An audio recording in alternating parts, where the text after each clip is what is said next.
Fertile as में बहुत सारी फीमेल्स को ये एक प्रॉब्लम बहुत ज़्यादा सताती है, उन्हें बिल्कुल पता नहीं चलता। इसलिए ये अवेयरनेस वीडियो मैं आपके लिए लेकर आई हूँ कि बच्चेदानी का मुंह ही नहीं खुलता, देन आपके माँ बनने की यात्रा में एक ये बहुत बड़ा अड़चन है। कैसे जानेंगे आप कि आपके बच्चेदानी का मुंह खुल नहीं रहा है? खुलना चाहिए, कुछ इन्फेक्शंस हैं, कोई रीज़न है और उसके क्या सोल्यूशन है, इस वीडियो में हम हॉलिस्टिक डिस्कशन करेंगे।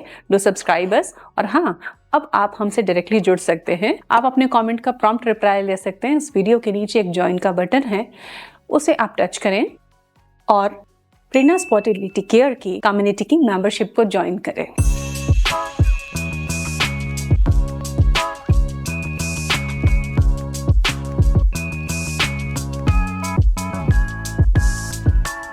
Dear viewers, welcome to Prerna's fertility care. Ovulation के टाइम सर्विक्स का सॉफ्ट होना, ओपन होना, फर्टाइल सर्वाइकल फ्लूइड रिलीज करना बहुत ज़्यादा ज़रूरी है।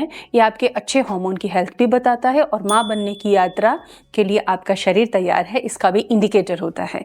लेकिन अगर बॉडी में कुछ अलार्मिंग सिग्नल्स हैं, जिसके बारे में आज मैं बात करूंगी, तो आप अपनी बॉडी की जांच करें खुद से इन बिंदुओं के साथ में और इसका समाधान पाएं, ताकि आपके माँ बनने की यात्रा सरल हो सके। तो बच्चेदानी का मुंह नहीं खुलता, इसके प्रमुख साइन की मैं बात करूंगी। किन लक्षणों से आपको पता चलेगा कि यस, आपका समय पर जब खुलना चाहिए फर्टाइल डेज में बच्चेदानी का मुंह नहीं खुल रहा है, और अगर ये आपके साथ हो रहा है तो इसका सोल्यूशन क्या है, ये भी जानेंगे। तो सबसे पहला लक्षण है कि आपको फर्टाइल डेज में जो पानी जैसा ट्रांसपेरेंट थोड़ा सा स्टिकी सा डिस्चार्ज आना चाहिए, फर्टाइल सर्वाइकल म्यूकस जिसको हम कहते हैं, वो नहीं बन रहा। सिंपल कहें तो नीचे गीलापन आपको नहीं महसूस होता है।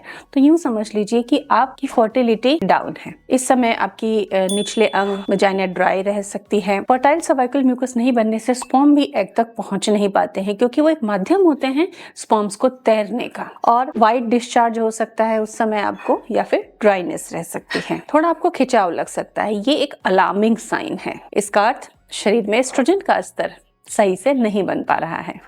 और 90% केसेस में सर्वाइकल म्यूकस एसिडिक या इनफर्टाइल होता है। तो इस समय अगर ऐसा रहता है तो आप मां नहीं बन पाती हैं। इसका सिंपल सोल्यूशन है एस्ट्रोजेनिक फूड लेना पीरियड्स के तीसरे दिन से। सौंफ का पानी ले सकती हैं, फ्लैक्सीड 1 चम्मच खा सकती हैं, तिल के बीज आप 1 चम्मच गुड़ के साथ लड्डू में या जिस तरीके से भी खा सकती हैं। एस्ट्रोजेनिक फूड लेना बहुत ज्यादा जरूरी है।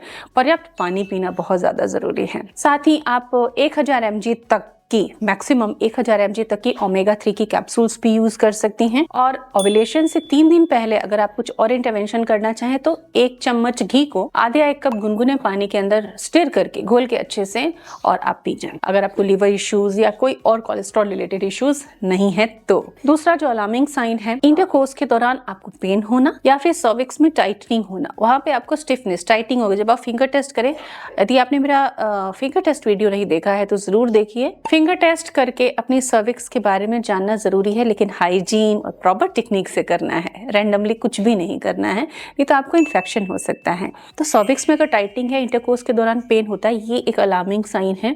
और आइए इसके बारे में जानते हैं। डीप पेन हो, पिंचिंग सेंसेशन हो या फिर टाइटनेस महसूस हो, ये एक अलार्म है। और फर्टाइल डेज में ऐसा बिल्कुल नहीं होना चाहिए। अगर ऐसा है तो क्या करना होगा? इसका रीजन है कि सर्विक्स की जो कनाल है वो स्टिफ है।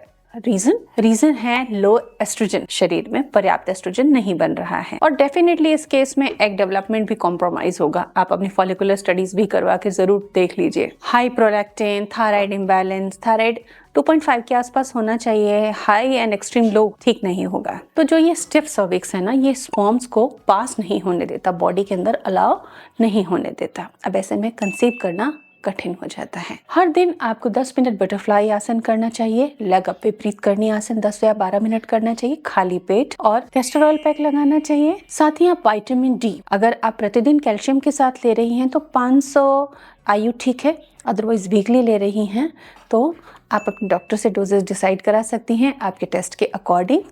तो विटामिन डी लेना आपको बहुत जरूरी है। थर्ड अलार्मिंग साइन, पीरियड्स में लेस फ्लो होना या स्पॉटिंग होके पीरियड्स एंड हो जाना। इसमें लाइनिंग भी वीक हो सकती है, स्टैग्नेशन हो सकता है यूट्रस में, और सर्विक्स अगर टाइट हो तो ब्लड फ्लो प्रॉपर रिलीज नहीं होता है और आप कॉम्प्लिकेशन से जूझती रहती हैं, माँ बनने की यात्रा कठिन और जटिल होती जाती है हर महीने। तो इसके थेरापेटिक सोल्यूशन क्या है कि आप अजवाइन टी लीजिए ड्यूरिंग पीरियड्स, सुबह खाली पेट और शाम को टी टाइम पे आप अजवाइन, अदरक, दालचीनी भी उसमें आप ऐड कर सकती है, लेकिन बहुत थोड़ी थोड़ी मात्रा में, ओवरडू ना करें। एस्ट्रोजेनिक फूड आपको लेने ही है, सौंफ की चाय या सौंफ का पानी। आपके जगह पर जैसा मौसम हो उसके अकॉर्डिंग आप इसका चुनाव करें। Vitamin B complex and iron supplements लेना जरूरी है अगर आप डेफिशिएंट हैं इसमें। तो डाइट में 3 खास काम करने हैं। 0 कोल्ड फूड, ठंडे फूड नहीं लेने हैं। आपको सूपी एंड आयरन रिच फूड लेने हैं और हल्दी वाला दूध जरूर लेना है रात को सोने से पहले। तो देखिए, सर्विक्स ओपन नहीं होता तो ओपन होने के लिए ज़रूरी है कि एस्ट्रोजन प्रॉपर होना चाहिए, इन्फेक्शन फ्री पेल्विस होना चाहिए और सर्वाइकल म्यूकस तब जाकर एडिकेट बनेगी और आप आसानी से माँ बन सकेंगी। तो ये कुछ शुरुआती बातें हैं, इन चीज़ों का ध्यान रखें। अपने शरीर के बारे में जानना बहुत ज़्यादा ज़रूरी होता है और ये आपके लिए सबसे ज़रूरी चीज़ है जब आप माँ बनने की तैयारी करते हैं। Hope it helps you. Thank you.